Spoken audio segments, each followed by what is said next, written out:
মা ইলিশ রক্ষা করি, প্রজনন মৌসুমে ইলিশ ধরা থেকে বিরত থাকি। সরকারের এই স্লোগানকে সামনে রেখে শুরু হচ্ছে ইলিশ আহরণে বার্ষিক নিষেধাজ্ঞা কার্যক্রম। আগামী ৪ অক্টোবর থেকে ২৫ অক্টোবর পর্যন্ত মোট ২২ দিন দেশের সব নদ নদীতে ইলিশ ধরা, পরিবহন, মজুত, বাজারজাত ও বিক্রি সম্পূর্ণ নিষিদ্ধ ঘোষণা করেছে সরকার। ইলিশ আহরণের নিষেধাজ্ঞা শুরুর ঠিক আগ মুহূর্তে লক্ষ্মীপুরের নদী ঘেঁষা বাজারগুলোতে শেষ ইলিশ কেনার হিড়িক পড়েছে। তবে আকাশচুম্বী দামের কারণে অনেকেই খালি হাতে ফিরছেন বাজার থেকে। জেলা শহর ও নদীপাড়ের মাছঘাটগুলো ঘুরে দেখা গেছে প্রতি কেজি ইলিশ বিক্রি হচ্ছে ১২০০ থেকে ১৮০০ টাকায়। আকার ভেদে এর দাম আরও বেশি। ক্রেতারা বলছেন, আগের বছরের তুলনায় এবার দাম দ্বিগুণের কাছাকাছি হওয়ায় সাধারণ মানুষের নাগালের বাইরে চলে গেছে প্রিয় এই মাছটি। মাছের দাম তুলনামূলক আগের চেয়ে অনেক বেশি। আশা করি অভিযানের পরে মাছের দাম অনেকটা কমবে।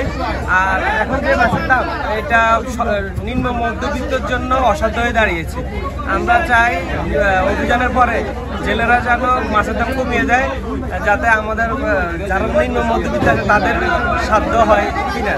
এবার বিগত সময়ের চাইতে মাছের যে পরিমাণ এটা কম, এজন্য মাছের দাম খুব চওড়া। মাছ এখান থেকে সুবিধাজনক অবস্থানে কিনতে পাওয়া যাবে এ চিন্তা করে অনেকে আইসা আবার এখান থেকে ফিরে যায় মাছের দামের কারণে। আবার এখানে একটা সিন্ডিকেট কাজ করছে, যারা আসলে সরাসরি মাঝিদের থেকে মাছ কেনার কোনো ব্যবস্থা নাই। আর আজকে থেকে তো অভিযান চলতেছে। আমরা আশা রাখি যদি সরকার এই অভিযানটা কঠোরভাবে পালন করে, তাহলে আমরা অভিযান শেষে আমরা আশা করি আরও বেশি মাছ পাবো। মাছের দামটা একটু কম হবে ওই সময় আমরা আশা করি। সামনে অভিযানের পর থেকে মাছের দাম একটু বেশি, ঠিক আছে। আর অভিযানের পর থেকে মাছের চাহিদা মানুষের বেশি, এই জন্য মাছের দামটাও বেশি, ঠিক আছে। বেচা কিনা ধরনের অভিযান হিসাবে তো বেচা কিনা কম চলে, লাভ একটু সংখ্যা কম হয়, ঠিক আছে, মাছ কাটতে কম হয়।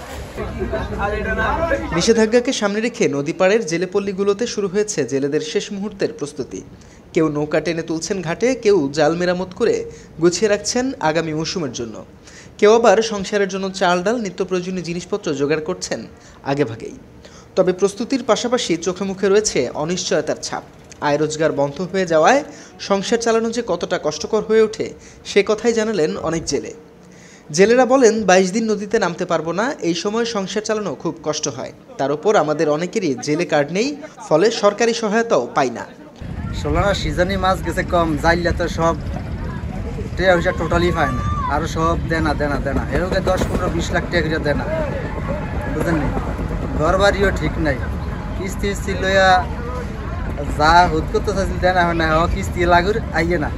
দেনা হয়েছে ১০ লাখ, কিস্তি ৫০,০০০ আইব করতে না, বুঝলেন নি। তো জাইলাটা সম্পূর্ণ এবার দেনা। মৎস্য ব্যবসায়ীরা জানান, নদীতে ইলিশের সরবরাহ কমে যাওয়ায় এবং শেষ সময়ে চাহিদা বেড়ে যাওয়ায় দাম বৃদ্ধি পেয়েছে। লক্ষ্মীপুর জেলা মৎস্য কর্মকর্তা আমিনুল ইসলাম বলেন, মা ইলিশ রক্ষায় সরকারের নির্দেশনা অনুযায়ী ৪ অক্টোবর থেকে ২৫ অক্টোবর পর্যন্ত মোট ২২ দিন ইলিশ মাছ আহরণ, পরিবহন, মজুতকরণ, বাজারজাতকরণ, ক্রয় বিক্রয় ও বিনিময় সম্পূর্ণ নিষিদ্ধ। এ আইন অমান্যকারীকে সর্বোচ্চ ২ বছরের সশ্রম কারাদণ্ড অথবা ৫ লক্ষ টাকা জরিমানা অথবা উভয় দণ্ডে দণ্ডিত হতে পারে। ৪ অক্টোবর থেকে ২৫ অক্টোবর পর্যন্ত বাস্তবায়ন করবে। এই উপলক্ষে সারা দেশে ইলিশ আহরণ, মজুত, বিক্রয়, নিষিদ্ধ ঘোষণা করা হবে। তো সেই লক্ষ্যে মৎস্য অধিদপ্তর লক্ষ্মীপুর আমরা বাস্তবায়নের জন্য কার্যক্রম শুরু করেছি। ইতিমধ্যে আমরা প্রতারণা কার্যক্রমের উপর জোর দিয়েছি। আমরা ইউনিয়ন পর্যায়ে যেখানে জনপল্লী আছে গুরুত্বপূর্ণ স্থানে সচেতনতামূলক সভা আয়োজন করছি। পাশাপাশি আমরা লিফলেট বিতরণ করছি, ব্যানার স্থাপন করছি। আর আমরা আজকে টাস্কফোর্সের মিটিংও আমরা করছি এবং উপজেলা পর্যায়েও আমরা যে নির্ধারিত টাস্কফোর্সের মিটিংও আমরা ইতিমধ্যে আমরা করে নিয়েছি। তো আমরা আশা করছি যে প্রতিবারের মতো যে আগামী ৪ অক্টোবর থেকে ২৫ অক্টোবর যে ইলিশের মাছ ধরা বন্ধ বিষয়ে আমরা সকলের সহযোগিতা নিয়ে আমরা কার্যক্রমটা বাস্তবায়ন করতে পারবো এবং আমাদের যে ইলিশের যে উৎপাদন, যে ধারাবাহিকতা, এটা আমরা ধরে রাখতে পারবো। ইলিশের প্রজনন মৌসুমে মা ইলিশ রক্ষায় প্রতি বছর নির্দিষ্ট সময়ের জন্য এই নিষেধাজ্ঞা জারি করে থাকে সরকার। ইতোমধ্যে প্রশাসনের পক্ষ থেকে জেলেপাড়া ও নদীপাড়ের গ্রামগুলোতে মাইকিং, লিফলেট বিতরণ ও সচেতনতামূলক সভার মাধ্যমে প্রচারণা শুরু হয়েছে। বাজার ও মাঝঘাটেও নজরদারি বাড়ানো হয়েছে যাতে নিষেধাজ্ঞার সময় ইলিশের কেনাবেচা বন্ধ থাকে। তথ্যচিত্রে সালমান ইমন, মাতৃভূমির খবর।